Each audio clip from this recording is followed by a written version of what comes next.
Hello and namaste. My name is Tim Halloran and this is a weekly astrology forecast. Today is the final day of February. Tomorrow is March 1st. The sun is in Pisces, the moon is in Pisces, and we're kicking off March with a new moon in Pisces. That's tomorrow at 3 a.m. And this also heralds Shivaratri, the celebration and appearance of Lord Shiva across India and the rest of the world, Shiva being one of the most popular and renowned form of God. He is also very appropriate and symbolic, representing the energy of this new moon. It's a magical time, it's a mystical time, it's a time of going within. It's a time of rediscovering our inner solitude, peace, and inner spiritual strength. That being said, it's very important to be accessing this energy, to be using the best of it, because it's going to be very important for us to be centered in our spiritual truth, in this place of steadiness, strength, patience, endurance. Because on the outside, things are definitely not going to be staying quiet. On the outside, there's a lot of turbulence, there's a lot of winding up happening, and there's a lot of tension. This is because there's a lot of changes happening right now. This is a very powerful time, as you probably can feel in really deep down places. We have Jupiter square to Uranus exact this week. This is a long-term transit that has to do with us transforming our inner beliefs, our inner structure, our inner ontology, the way we actually see reality, the way we see ourselves is all changing. And it's going to be important for us to change this inner stuff first, for us to get our inner self aligned before the outside starts changing, before things start getting fast-paced and turbulent outside. That way we can persevere without losing our balance and falling down. So there's a lot to talk about. I have a full notebook here. There's a lot of stuff going on, and I'll try to touch up on everything. First of all, we got, Lilith is still square to the moon's node. So again, super important to stay balanced in our inner truth, lest we will fall on our face during this time. This is a time of a lot of falling down and picking ourselves up, because we are actually regaining our inner strength, and this has a lot to do with our wills, our solar plexus energy, our ability to manifest. There are 6 planets that are stationary right now. 4 planets, 2 asteroids. And this is, it's kind of like the silence before the storm. A tidal wave, before it hits, pulls all the way back, and there's that eerie silence. This weekend, when the moon's in Pisces, it's time to take advantage of this silence.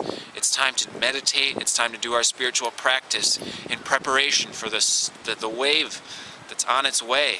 That way we can ride it and not be so caught off guard and fearful. So, 3 of these planets are highly dynamic and somewhat extroverted. Mercury's turning direct now. So again, we're moving forward with our communication. We're reestablishing ourselves in communities. Mercury's still in Aquarius.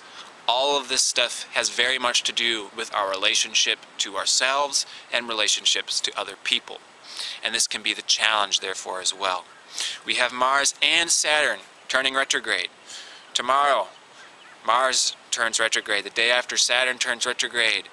This is going in, reanalysis, digging up, rediscovering parts of the past that got suppressed, blockages, part of ourself that got lost, that have to do with our wills and our service.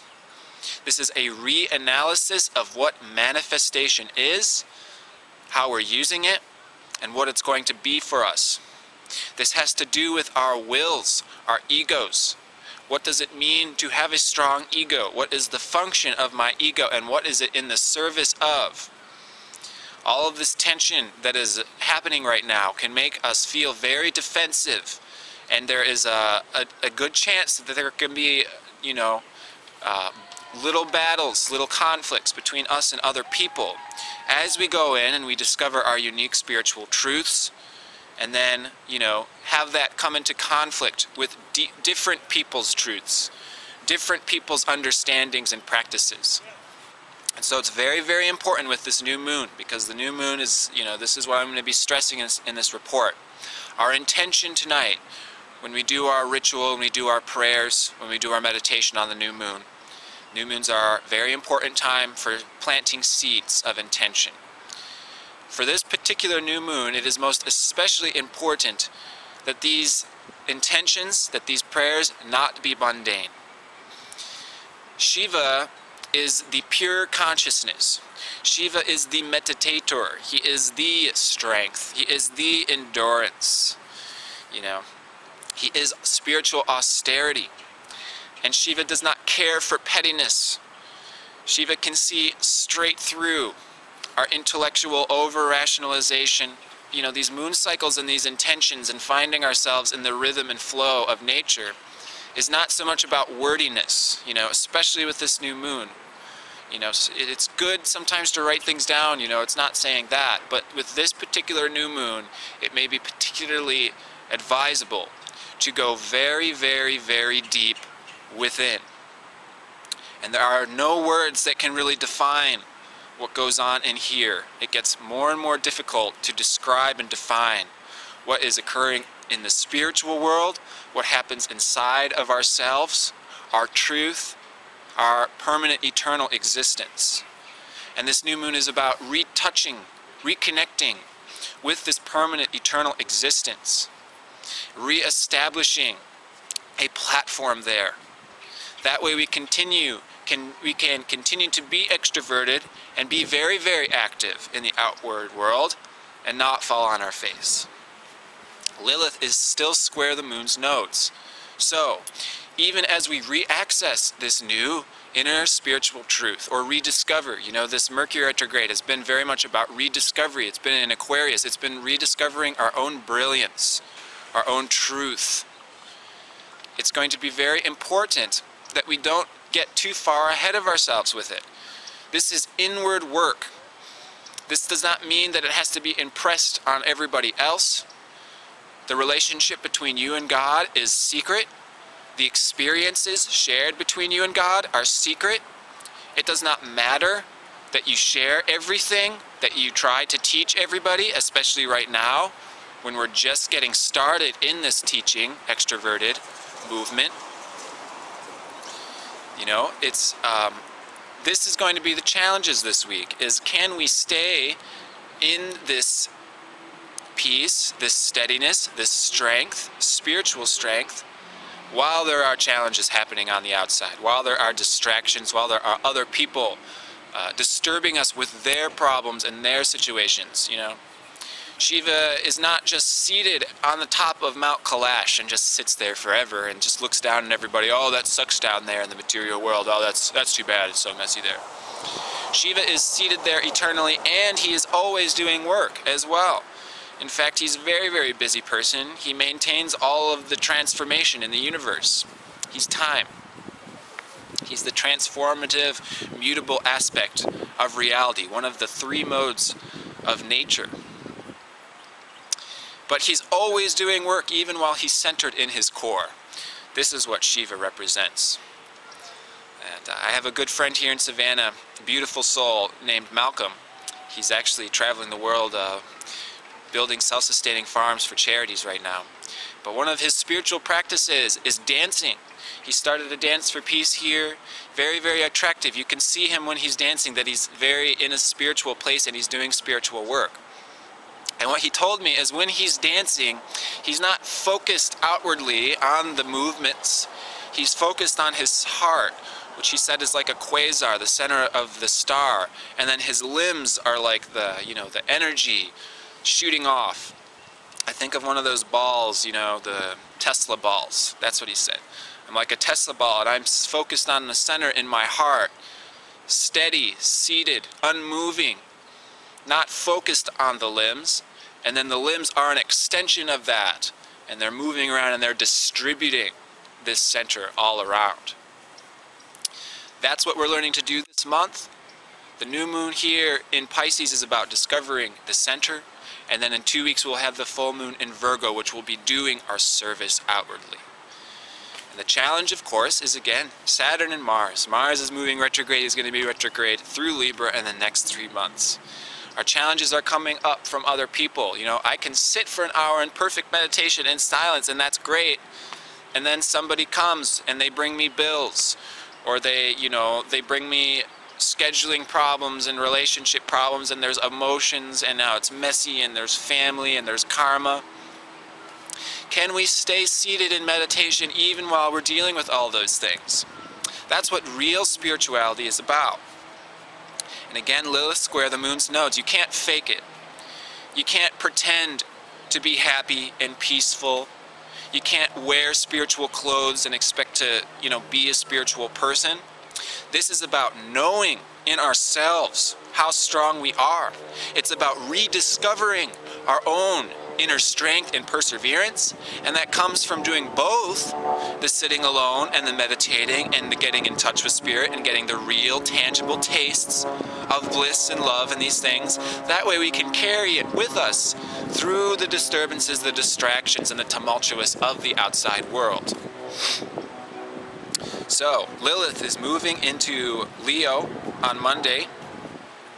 Pallas is moving into Leo on Wednesday, just as Venus is moving into Aquarius, and that Venus is going to oppose Lilith, making a grand kite between Lilith, Venus, and the moon's nodes. This is challenging, this is tense, this is not always fun, this can be arguments, this can be competition, and it's just going to be so very important to respect every single aspect, all the pieces of nature, of the process, of other people. We have to appreciate other people and their differences.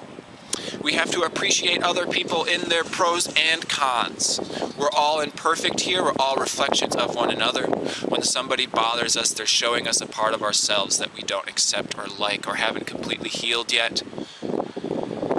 So we're trying to find this peace in ourselves. That way we can hopefully hold that peace, that space for other people as well.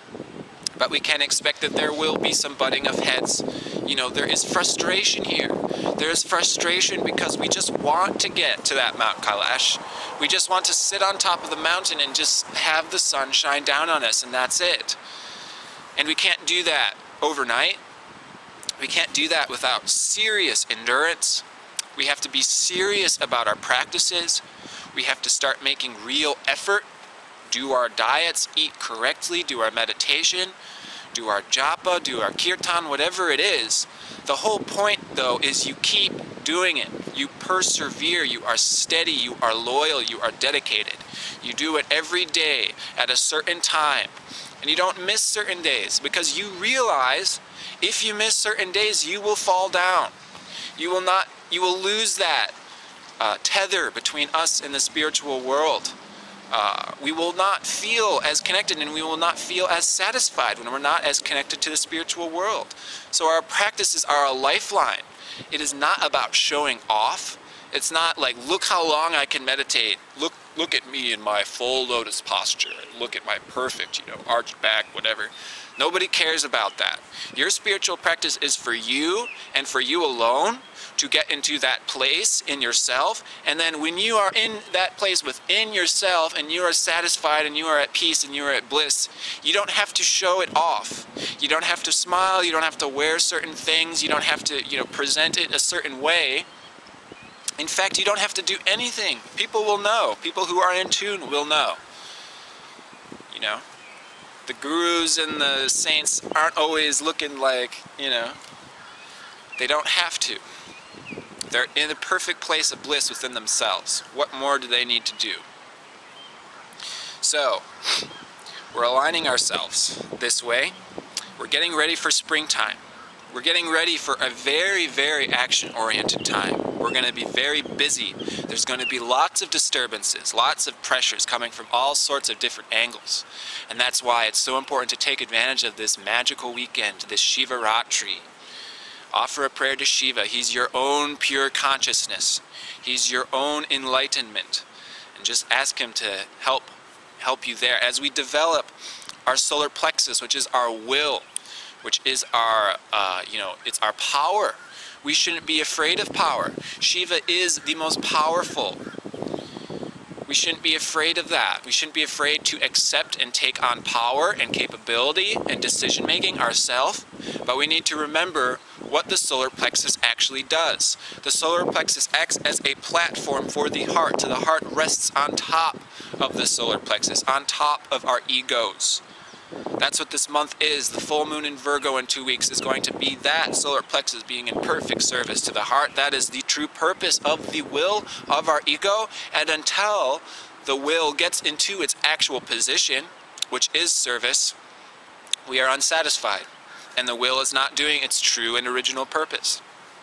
You can't will yourself to enlightenment. You can't just, I'm gonna get there, I'm gonna be so hard on myself, I'm gonna do so much stuff, I'm gonna do so many penances and fast for so long, I'm just gonna get there real soon. No, it's just about holding space, being that platform, that firm, grounded foundation for which love can then dance upon, through which love can then flow out of, like a quasar, like a star, with the Tesla limbs coming off. We don't have to be caught up in the electrical storm of the outside, when on the inside we are reconnected with our true and original place and seated in love.